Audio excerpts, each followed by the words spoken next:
Hi, my name is Lola, and welcome to Truth Prevails.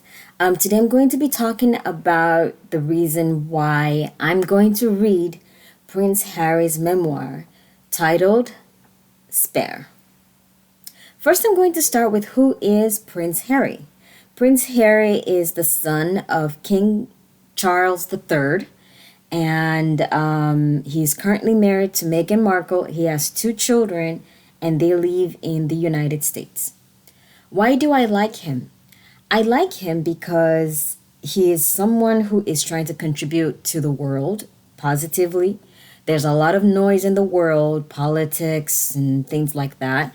But I think that at the end of the day, what I've seen in as like stuff that he's done in his adult life, he's tried to understand people.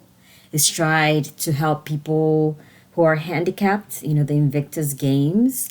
He joined the army to protect his country. That's who he is. That's what he's done, and that's who he is. And that to me is what matters the most. And I like him for doing that.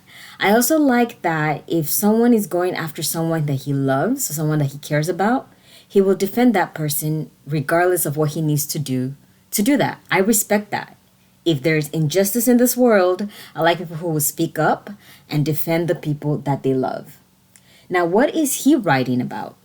Prince Harry's forthcoming memoir promises to be an intimate and heartfelt look into the experiences, adventures, losses, and life lessons that have helped shape him.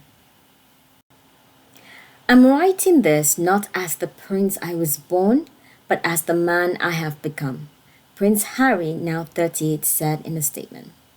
I've worn many hats over the years, both literally and figuratively, and my hope is that in telling my story, the highs and lows, the mistakes, the lessons learned, I can help show that no matter where we come from, we have more in common than we think.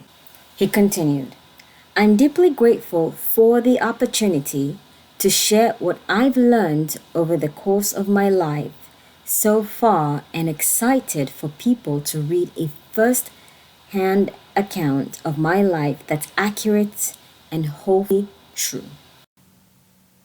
Now, why am I speaking about this? Why does it even matter if I'm going to read the book or not? I've seen a lot of, I've watched a lot of YouTubers talk about this. And what I've seen is basically a lot of people saying the same thing. Oh, he's horrible, or he's whining and he shouldn't get to speak.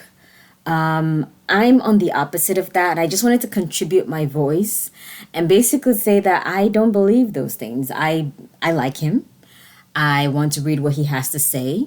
I believe he has a right to speak. Now, why is he talking about his life? Well, if someone's going to pay him to write about his life, why not do it? He's been cut off by his own family. He needs to make money. Now, why is he talking about some personal details more publicly? Because those details have been talked about publicly for years, ever since he was a child.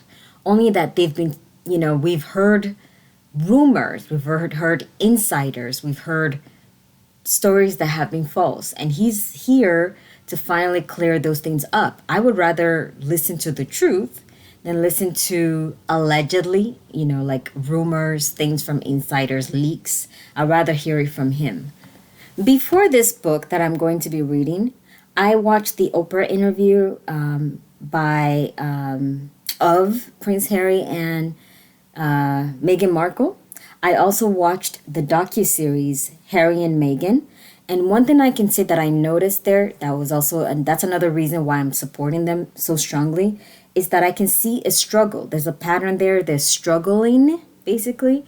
And I believe that that's where the monarchy versus regular life comes in. Most of the people who are going to be watching this video, if you see a family member, a friend of yours who's struggling with something that they're doing, you would most likely advise them, hey, get away from it. Find something new, find something different. And a lot of people watch them struggle and go, well, yeah, this is what you get for leaving the family. You shouldn't have left. So that's one of the things where I'm like, he's a human being at the end of the day, and I feel like he should be able to leave if he is struggling. Now, speaking of struggling, Meghan Markle basically during the Oprah interview opened up about a feeling that she had. She felt she was depressed. The life in there wasn't, compatible with who she was. And basically, she did feel like killing herself. Now, this isn't the first time that someone within the household has said that, or someone who's married into the family. Princess Diana said the same thing. I don't think she's copying Princess Diana. There's nothing cute about depression. I am not a mental health specialist, but I'm someone who's had, first hand experience with it. There's no badge of honor that you get for telling people that you're depressed. It's nothing cute. There's nothing cute about being, having depression. You wake up in the morning and you're angry that you woke up. And when you're going to bed, you start having thoughts about maybe it would be cool if I don't wake up in the morning tomorrow. What I'm trying to say is that while some people do lie about that, which I think is despicable, some people don't. And I listened to Meghan Markle tell her story, and I listened to it over and over. That part specifically where she said, I would have done it. So for me, I feel like sometimes we're not really focused on the things that are important because of all the noise around it. There's something specific that's happening, and Prince Harry is bringing it out and basically saying that that's not healthy. You have, Prince William and his wife, Princess Catherine, going about talking about mental health and awareness. And for me, I feel like that's hypocrisy because there are people within your own family struggling with it, and you can't even help them or get them some help. I think a lot of the things that he's talking about, that they've both talked about, I feel like people should take that seriously. And one of the reasons why people don't criticize the royal family or royal institution is because you get investigated when you do. And so, but they're taking it on and basically, going for it. I feel like they should take notes because in another, 20 years, someone within the family is going to be getting married again. It would be nice not to have something like this happen.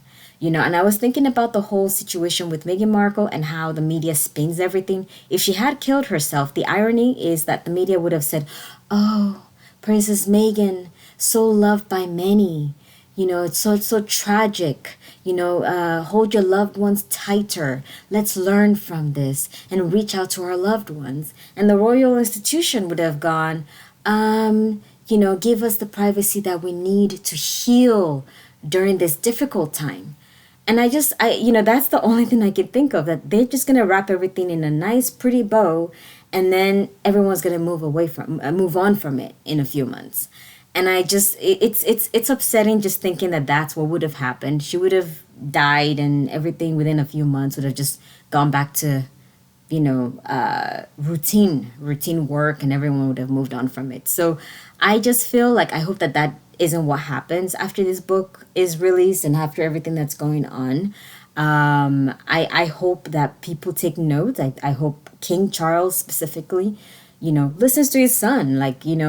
He was alive when he was married to Diana. Diana died, and his son had to take his wife away so his wife doesn't have to die.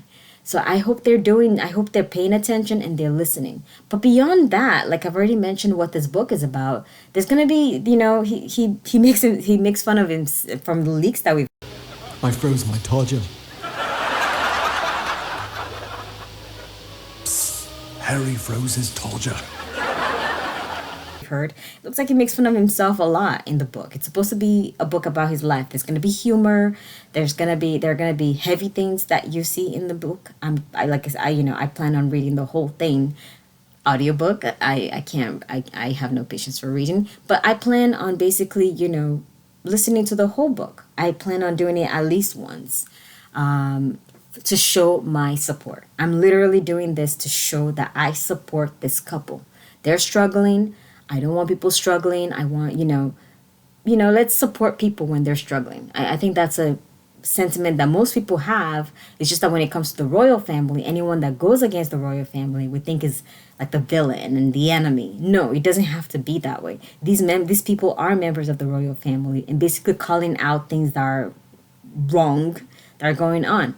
I hope that in the future they have mental health specialists on retainer in case someone needs help. The world has moved on from old traditions. The royal family hasn't. And that's a beautiful thing in terms of like it's a piece of tradition that isn't changing this ever-changing world. But when certain things are making people feel like killing themselves, I think you need to have people at hand that can help them. You know, Meghan Markle didn't go to King Charles or Prince William, but she did go to someone. And that person told her it wouldn't look good for the institution. Again, does dying look better than getting help? So those are the kind of things that I hope that regular people can see. If I'm not okay with this, if this happened to my sister or my brother, why am I okay with it when it happens to someone in the royal family? So I'm going to read this. I support this couple today. I probably will support them tomorrow, next month, next year. I want to see the good things that they can bring, to this world, what they can contribute. For me, those are the kinds of things that are important, not, this noise and newspaper articles. Media has to sell articles. So if it's a rumor and it sounds salacious, they're going to print it. They don't care if it's true. Like, why would they care? They're making money off of printing stuff about the royal family. So I hope certain things are done differently in a positive way after this. So anyways, this is my conclusion. I'm going to read the book. I like the person writing the book, Prince Harry. I like what I believe is going to be in the book. And when I'm done reading the book, I will come back and make a video about what I think of the book. So anyways, thank you for listening, and I will see you next time. Bye.